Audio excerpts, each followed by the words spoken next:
Hi, and welcome to the Locker Room. I'm one of your hosts, Justin Ham, and thank you so much for joining us as we journey through tough issues that guys face as athletes and as humans.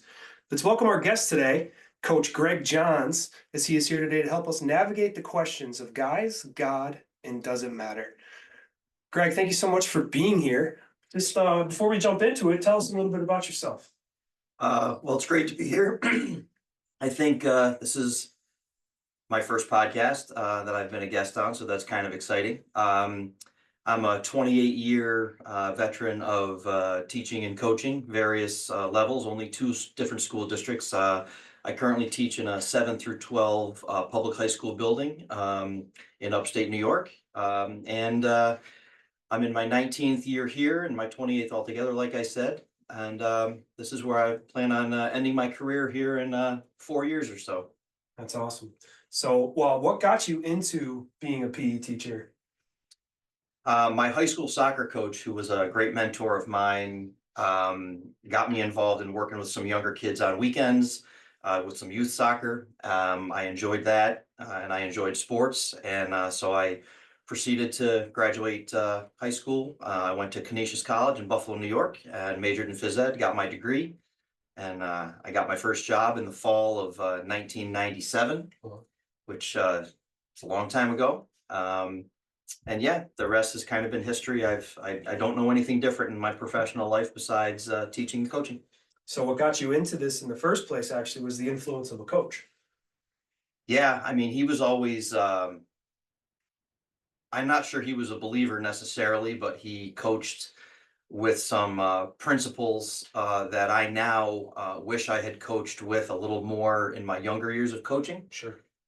He still continues to be somebody that's in my life. He actually came to one of our soccer games this past fall. And that was a great moment for me. He got to talk to our team, which was really exciting. Yeah. And I actually, when I was at the school district I was at before I came to where I am today, I was the head soccer coach there, and I actually coached against him in a game, Wow. which was one of my most gratifying professional coaching moments, was competing against the guy that was my one of my great mentors as I came up through.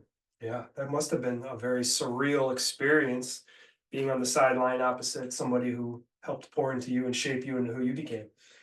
Yeah, it was, but once the game starts, Of course. it's the game, and you're trying to win. And I was fortunate that day that my team did win. But he always, even when things didn't go his way, even when I was a player for him and even coaching against him, he was always gracious in Mm. defeat, and he was always humble when he Yeah. won. And I always admired those traits. Yeah, man, that makes a lot of sense. You had mentioned that even though he might not have been a believer, there were certain principles or characteristics that he instilled. What are some of those? He felt there was no need for, even though we were guys, to use foul language, use that Mhm. for an example. That wasn't something that was condoned in our locker room, on our practice field, on the game field, on the school bus, or any place like that. He expected us to be role models in and out of the Sure. school building. He expected us to be respectful of all individuals within the school building: teachers, staff, students, Yeah. support staff, custodians. And now that I look back, I realize that a lot of the same principles that we try to coach with, but we coach from a Christian perspective, where obviously we're serving something much greater than ourselves. Yeah. And full disclosure, for those of you listening on the podcast, Greg is one of my best friends, and he's actually somebody that I coach with. So when he says we coach, it's actually us coaching together. He's the head soccer coach, and I get to assist him. So that's been something really cool to see along the last few years of this, is actually watching him implement these things that he's talking about. So there's a little bit of context there. So tell our audience, if you would, Greg, what are some of the things, and what began, knowing your story, knowing you for as long as I have, there's things that I know, but what began shifting your approach? You had mentioned earlier these characteristics that your coach instilled you wish you had jumped into sooner. What was some of the changing points for you in that situation? I think, well, obviously, I coached for 2 years of my career before I became a believer, Sure. and I think I had a mixture of both sides, one foot in, what my high school coach tried to get me to do, and then the other foot in kind of what I, as a young coach, wanted to do, just in terms of just winning. Yeah. Um, And then I got saved when I was 25, and there was a lot of things that changed immediately. But the first thing was is how I spoke to my kids, Sure. and how I expected them to speak to others, and that was not easy because I think especially in our culture, especially guys, they feel like that's a sign of strength and power and authority, where I realize now that that's more of a sign of weakness and lack of discipline. Yeah. But there were other things too, in terms of like the moral compass, what I expected of them, in terms of their behavior off the field, with girls they were dating, and now in today's world, as opposed to way back then, social media, Yep. different things like that, where their whole life is an open book. And even to the point where, I'm very open right now with my faith, where I really wasn't probably for a while leading up to it. I didn't really know what it looked like, and what that meant. I had a hard time deciphering as a coach. We don't like to hear the word when a coach calls us soft, but like, what's the difference between being soft and being honorable when it comes to things, especially if they don't go your way. Um, and I just feel like there's, it's definitely, it's been a process. I Yeah. mean, I'm obviously, I'm coming up on almost 30 years in, so there's a lot of stuff that I would tell 28-year-old Greg that now 50-year-old Greg knows because he's gone through it. Sure. And just like anything, a lot of it is just what works, what doesn't work. But the big thing is just being consistent. And if you're gonna portray a message, especially for us as believers, you better do your best to walk in that. And if you step in a way that maybe the heat of the moment gets you or something, it's important to be able to own that as well. Yeah. And let the guys know that you can admit when maybe you've been Mhm. at fault for something also. So as a current coach and as an FCA volunteer, and you've been someone who's led huddles, how has the response been seeing your teams as you're leading out more in your faith? What's the response been from your players? And I'm only asking because I know there might be coaches out there that are kind of hesitant, but I think they'd be excited to hear what your response has been. Yeah, I think you'd be surprised to know how it's not shied away from in terms of when you bring that to them. And it's not so much just going in and saying, well, this verse means something to me, and I think it means something to our team. It's important for them to know why. Yeah. And in order to do that, they have to know, number one, you're coming to them at a place of love. Yeah. And one thing that we say that I think was said to us by another coach was, in order to push them hard, you've got to love them hard. And in that love, I think we say, you know what, this is why I'm the way I am, and this is what's important to me. And the way that I'm coaching you now is built on not a foundation of what I know as a coach or the games we've won or whatever the case is. It's built on the moral principles that our Savior has for us to live Mhm. out. Yeah. And in a public school, it's always a little different. It's Sure. always a little more dicey. But the more that we progress kind of in this journey, the more you realize that kids in general, staff members in general, they're searching. They Yeah. don't know. They're usually searching for stuff in the wrong places, and they're searching for satisfaction in the wrong area. Yeah. And I'm at a place in my career now where I just feel like before I leave, they really have to know, where I stand, and then they can make the choice where they want to go from there. Yeah. What do you think it is? Because that's a perfect segue into kind of where I was hoping we could spend some time. Is what do you think it is? What do you think it is that our society or culture, our boys specifically, what do you think it is that they're searching for? Well, I think they're searching for somebody to show them how to be a man. Yeah. They're searching for they're looking for masculinity in all of the wrong places, and a lot of time that's in relationships, that's in substances, Yeah. that's in how they treat other people, that to make them feel inferior. Right. Whereas, true strength of character is, integrity is who you are when nobody's looking. So, who are you, behind the screen? Who are you behind the keyboard? Who are you? We talk about the other 22 hours of the day. Like, we can see you when we have you from 3 to 5, or when we have you on a bus riding home. We can see you. We kind of know what you're up to at that point, but those other 22 or 21 hours of the day, that's really one of those things where you're in charge of who you are and what you surround yourself with. Um, I use an analogy with our players. I'm like, if you put one foot in a rowboat and you put one foot on the shore, eventually something's going to give. Yeah. And, one of those things could be good on the shore, you could be safe and your boat floats away, or you could end up in the water and you could be in a situation where you can't swim. And their personal lives, their social media, their extracurriculars, those are all things that we probably spend more time talking about those things than we actually talk about, hey, what are we going to do as a team to collectively try to win? Because if we're not all rowing in the same direction, Right. you can't possibly get where you want to go. Yeah, that's so true. And very rarely is it the X's and O's, because those things typically take care of themselves. But it's just this idea of, what are they looking for? Who are they looking to? And I know one of the things that I see is a lot of times they're trying to get this idea of manliness, masculinity from our culture. And we know what our culture says. It's kind of like what you said. It's who, how many girls are you hooking up with? What are you saying to them when you're hooking up with them? Are you taking other people? Are you putting them down or lifting them up? And Hollywood and media, social media, it's all just kind of perverted that whole thing. Yeah, I mean, it's just looking for things that are going to be temporal, Mm, and it's nothing that's going to be permanent. yeah, And like I said, I lived 25 years before I became a believer, and the only reason I started going to church at first was because there was a pretty girl that I was interested in, and she went to church, and I'm like, well, why not?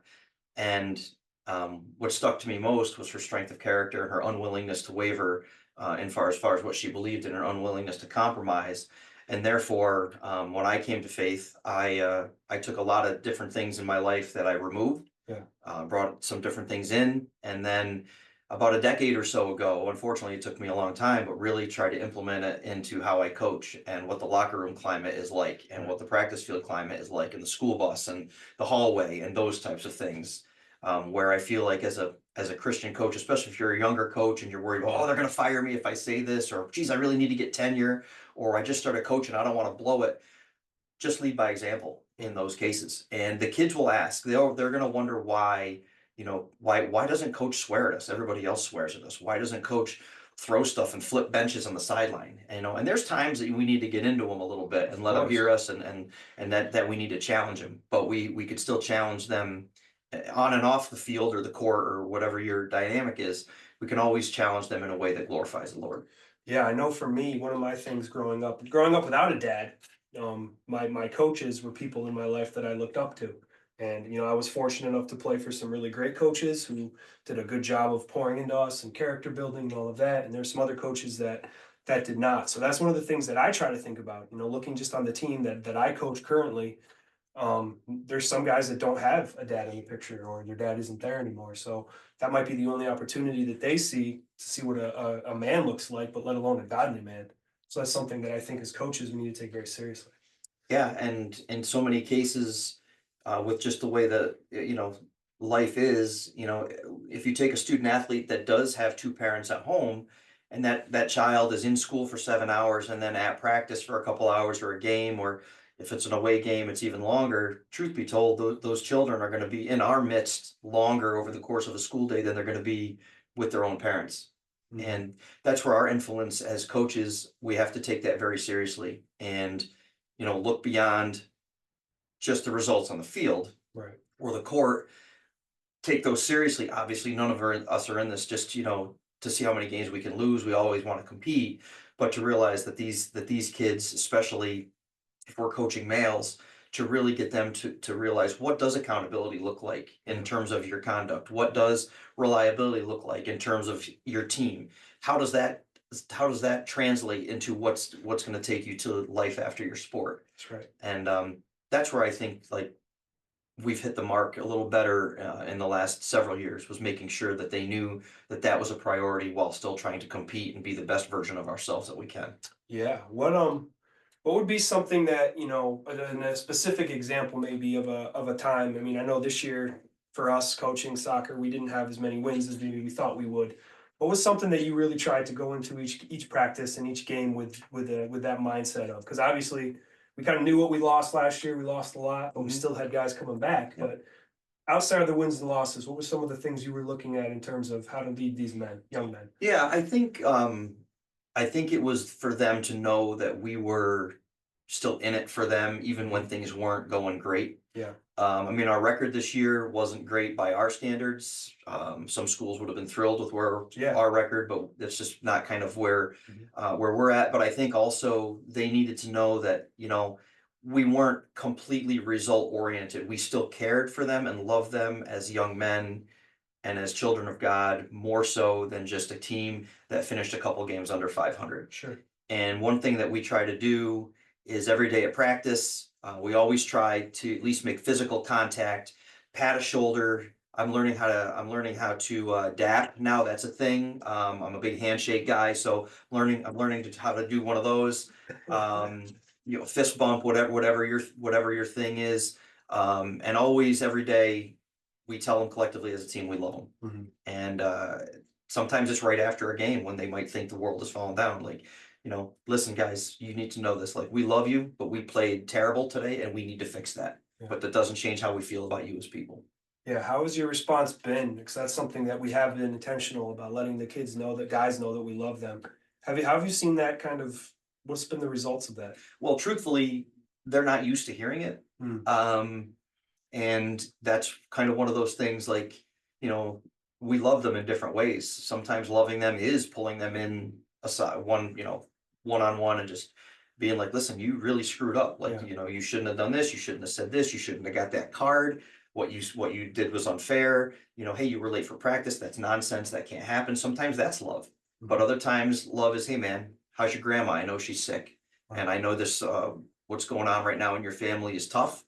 Please let us know if we can do anything. And then, if you're going to say those things, obviously you need to, you need to fulfill those things. You Right. need to follow through with those things. Yeah, and I think that's a big thing, is I think a lot of times young men in general, I think aren't great at expressing how they feel, let alone the L word. I think that is something that can be a little uncomfortable, but as someone who's seen from the side as it's happening and how they respond to you, and by extension of you, even to me at times, which I know I sometimes get to smell good off of you. But the idea is that it does, like, they actually seem to believe it. Yeah, and I think that's all about trying to live it out. Yeah. For me, obviously, I'm an older guy. I have a couple sons that came through our program and are now in college, and I've been married for coming up on 25 years, and I think we're not afraid to kind of let those guys into our home, and so they can kind of see what that looks like here, Yeah. and the consistency of being their coach still when we're on the field, and them knowing who I am when I'm home. I think they can see both things translate. And truthfully, I think in order to get the most out of them on the field, I think they have to know that you're pouring into them off the field and in the school building and in that sector of their life. Yeah, I think if all they think about, if they equate their value to only what I can bring coach by how I play my sport, then I think we've missed the mark. Absolutely. Yep. They need to, and what we're trying to do here, and any of the coaches that are out there that might coach at smaller districts like ours, we're really trying to equip them for life after high school, Mhm. and using the sport as a vessel to get them to where they're successful in whatever their next thing is, whatever's next for them, their next chapter. We're just trying to do it in a way that conveys the love of Jesus. That's right. And it's not always easy, especially in those heat of the moment battles. It's not always easy, but it is important to take that second to reflect on what you're going to say just for a split second before it actually comes out of your mouth. Yeah. And that's important. And that's one of those discernment types things that I certainly didn't always have as a young coach, and even as a coach that was somewhat experienced. Yeah. That I think is important for all coaches to reflect on. No, I think so, and I think that's one of the things that, we talk about masculinity. Like, a man takes inventory of the words that he says. He doesn't just say things recklessly. So, kind of with that thought in mind of, what does like a man actually look like? Some of these societal issues that our players are faced with are things that I think are really going to be challenging to deal with, right? Like, people can be whatever they want to be, and kind of where that is. And it's just like, how do you have you had the opportunities to help navigate any of your players through those kinds of things? That's a little less prevalent here where we live, at least for now. It's not something that really we can necessarily speak out against in the public school, Of course. but We can obviously still be honorable in our personal relationships where they can see an example of how it is to, you know, coach should see that or the player should see that coach treats his wife well. Yeah. The coach should see that I should speak highly of my wife when I have Right. the chance to speak about her, and I should honor her with what I say. Yeah. But yeah, some of that stuff hasn't exactly been directly in front of us yet, although I'm sure Right. it's inevitable. But I think, we all as coaches know the term lead by example, and we don't always know what that looks like. But I think, leading by example to me used to just be like, okay, what was coach like? What did he want us to do? What direction was he giving us? That type of thing. As opposed to, it's more important, I think, that they see how we lead by example away from the school as opposed to actually in the school building, because that's kind of who we are as professionals, but who we are away from it is really, I think, who we are. Right. No, I think that's true. And I think kids can tell if we're faking it. I think kids are able to understand that, coach isn't really living this out. This is just something that he's saying or whatever. Like they can tell if you're snowballing.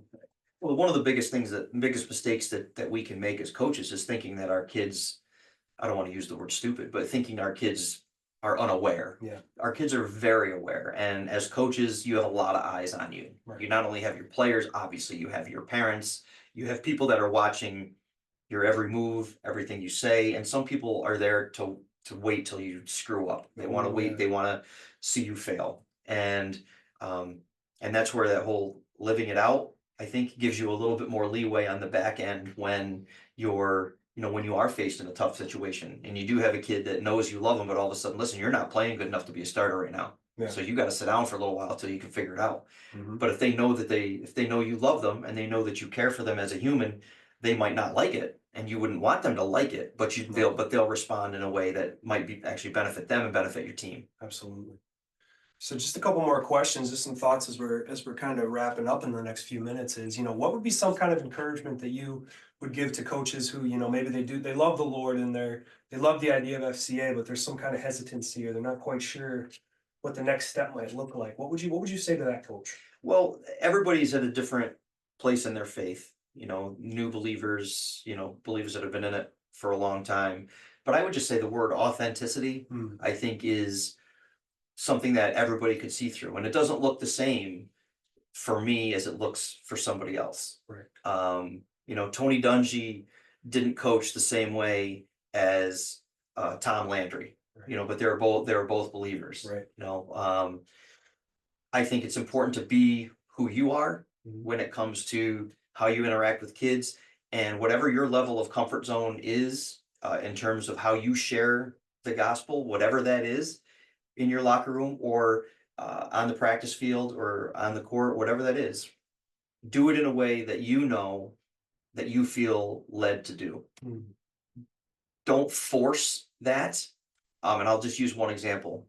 Um, the Bible talks about fear, and we had a game a couple years ago that was a pretty big game for us against a team that their coach is one of my greatest friends in coaching, and he's gotten the better of me more than I've gotten the better of him. And that day, we're both have had good teams for years, and that was just a day when I just felt like our boys were a little bit afraid of going in and doing this. And so that was the day that I pulled out my Bible in the locker room, and I read Isaiah 41:10. Where eh, Jesus talks about fear, and that we have nothing to fear, for God. God is with us. That's right. And I told them, I'm like, if the God of the universe is on our side, then why are we afraid of this group of soccer players that are coming in here? What's to be afraid of? And that was just one of those instances where it worked to our advantage because we ended up beating them 2-0. Yeah, we did. And we put together a great performance, and that was one of those where it certainly worked in our favor. And like I said, I think it's being authentic about it and living in a way, and whatever your level of comfort is with that, and you got to get a pulse on the room too, and you got to know your team, know your personnel. Um, but I don't think being afraid of it is something that we should be afraid of either. Yeah. And I think we all know where certain things are going societally as well, and we all know that these kids need what we needed, which was a savior. That's right. So you mentioned it actually earlier, and I should have said it sooner, but you had the opportunity to coach both of your sons. Yeah. So what was that like? You know, you're raising these young men Yep. and now you're coaching them Yep. and you're living with their parent. Yep. So how was that? So my wife and I both have coached for years. She was a phenomenal soccer coach in her own right, here in Middleburg, and she coached for 11 seasons as a head coach. And then when our eldest, Andrew, came up as a freshman to play varsity, she stopped coaching. So that was a huge sacrifice on her part. But I had was an absolute blessing to coach both of them throughout their high school careers. Um, Two very different athletes and two very different personalities, but two very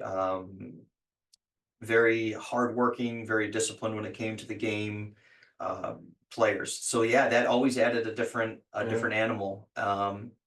And I was told by an older coach very early on in my career, actually, it was when I was coaching basketball, and a gentleman who knew that my wife was close to giving birth to Andrew, who's now 22, put his arm around me and he said, "I'm going to give you some advice." And I said, "Okay." And he said, "Don't ever be afraid to coach your own Mm, kid."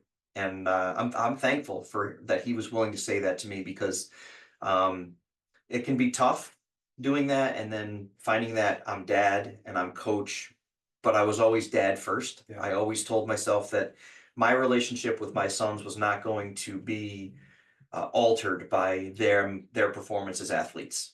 Mm, But it was a great experience. I got to watch my oldest son score his 1,000th point in an empty gym during COVID. yeah. And I got to be there when my youngest son broke the all-time New York State soccer scoring record, which got broken this year. So I got to be right in the midst of um, some great accomplishments and some really gratifying times with them as their dad and their coach. But we really did this together. My wife never missed a game. And when we got home those nights, the game was over. I was dad, she was mom, they were Austin and Andrew. And although there was times when emotions were what they were, I was always their dad. Yeah. That's cool. That's got to be such a unique experience coaching your own kids. I mean, I'm probably gonna know what that looks like here in a little while, but we'll cross that bridge when we get to it. But just a couple another last little couple questions before we just decide to wrap this up. You mentioned another coach, so you had your high school coach was the one who kind of got you into your career, and then this other coach who you must not have known that well. I mean, I know the story, so I know who it is. I won't mention his name, but he came up alongside you and said, "Hey, don't be afraid to coach your own kid." Yeah. So those are two coaches that were just being themselves that have played such a big part just in who you are. Plus all the other coaches you might have along the way. Yeah. I mean, there was my high school coach, and I had a coach in college when I played soccer for a couple years that coached in a way that I didn't want to have that style of coaching. So I did learn from him in a way that Mhm. was because I didn't resonate with his style. And when I broke into coaching, I coached with a gentleman for 8 of my 9 years at my previous school, who was a phenomenal mentor for me. Hall of Famer. A Hall of Famer, 434, I believe, wins in his career. So I had a lot of help along the way from people that spoke into my life. And like I said, not all of them were Christians Mhm. necessarily, but they spoke into my life as a young coach and as a mentor. And they're people that I will forever hold dear to my heart. And I hope that, you know, as I mentor other coaches now, younger coaches, I hope that I do what they did for me, just as Christ would have me do. Yeah. I'm gonna I'm gonna give it might be one of those questions that's kind of hard to answer, but if you could give one piece of advice to a current male athlete right now that might be just struggling with something, what would that one piece of advice be? Any male athlete, Any male athlete, could be basketball, soccer, just in general. Christian athlete, What does it look like? Just a man in general. Anyone be one of our players. I think I would say to them, don't think you're too much of a man to need some guidance from Mhm. somebody that's not you. And Yeah. I think a lot of times as men, I think we're like, I got this. I'm good. Some of them might say, I'm chilling. I'm chilling. Some of them might say something like that, where I use this analogy with a lot of our players, and something I think we as men have a hard time with is looking or self-reflecting and looking at where am I deficient? Where am I at fault? Yeah. But if you look at that in terms of how you look at yourself, in terms of how you look at a team, it's the same thing. You don't get better at something or improve at something until you realize where you're struggling or where you're deficient.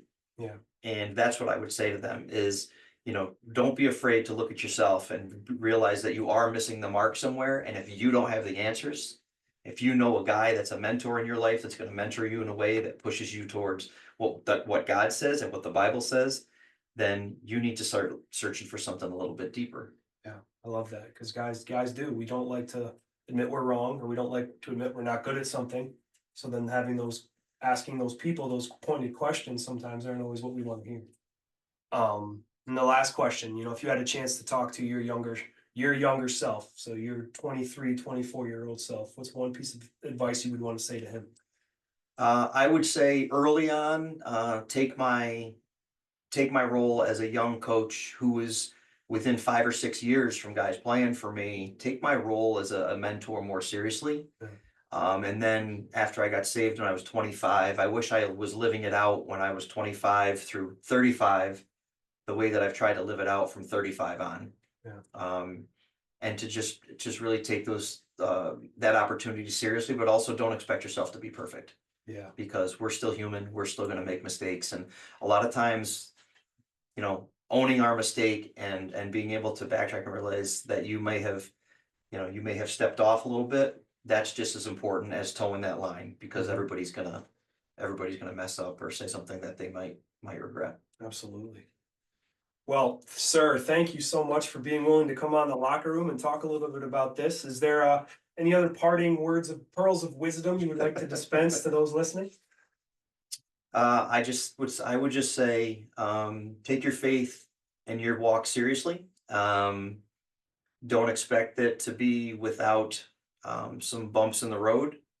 And when you feel that tug or feel that nudge to maybe step out a little bit and maybe be a little more outspoken than you normally would, there's a reason for that.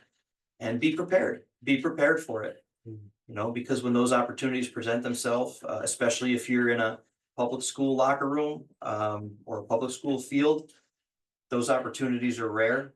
So we have to seize those opportunities because we never know what other opportunity these kids are going to get to have a Christian male speak life into them. Yeah, I love that. That's great advice. And for those of you that are listening, on March 8th, we're actually going to be having a Northeast Regional Coaches Convention where we have the chaplain for the Cleveland Browns and the Cleveland Cavaliers. He's going to be flying into Albany for the day. He's going to be hosting a coaches conference, and we would love to have you come if that's something that you're interested in, because as FCA is growing here in our region, we're looking for coaches like Gregg, like people who've been on our podcast in the past who love the Lord and are willing to take that step out in faith and impart what they believe to their teams. Because just from our conversation tonight, you can hear how important it is to have the influence of a coach. And those are just a few coaches that Gregg mentioned that might not even have been believers. So we're really looking to grow. So if that's something as a coach that speaks to you, I would love to have you get in touch with me.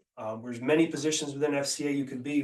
We're always looking for more staff, but if you're interested in leading a huddle and finding out more about how to do a huddle with your team, that would be a great opportunity. So I just wanted to thank you again, Gregg. We'll do a little dap right now. My Look pleasure. at that. He's getting good at the dapping. So thank you all so much, and tune in next week.